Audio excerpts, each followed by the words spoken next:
So I'm going to use a few different strategies for my lesson plan today because I teach in 3-hour increments. I can't necessarily teach it with all lecturing for 3 hours because not many people can sit for that long and actually gain a lot from a lesson like that. So instead, I'm going to start with a lecture and note taking.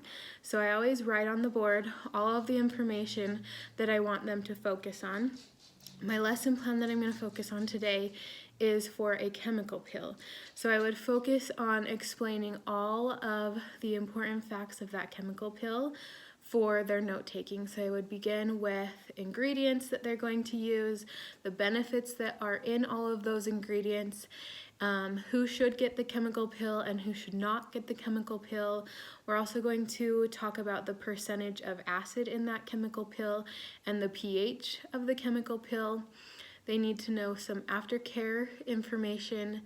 And we also talk about the price of the chemical peel and how much it would cost them to do it and how much they should charge so that their service is profitable.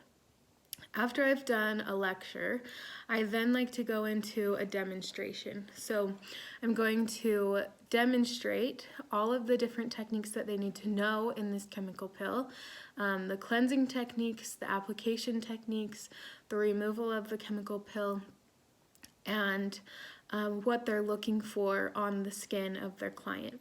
And then I'm going to focus on a hands-on activity after that. So the hands-on activity is really where I'm going to make sure that each student is at the point where they should be after this discussion.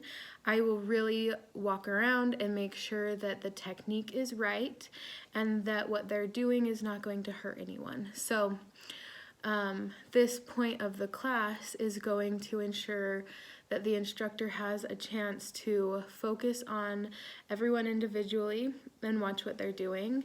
A technique that I've used in this portion of my classroom is making sure that everyone stays together and does each step at the same time so that then I can watch and make sure everyone's doing everything correctly.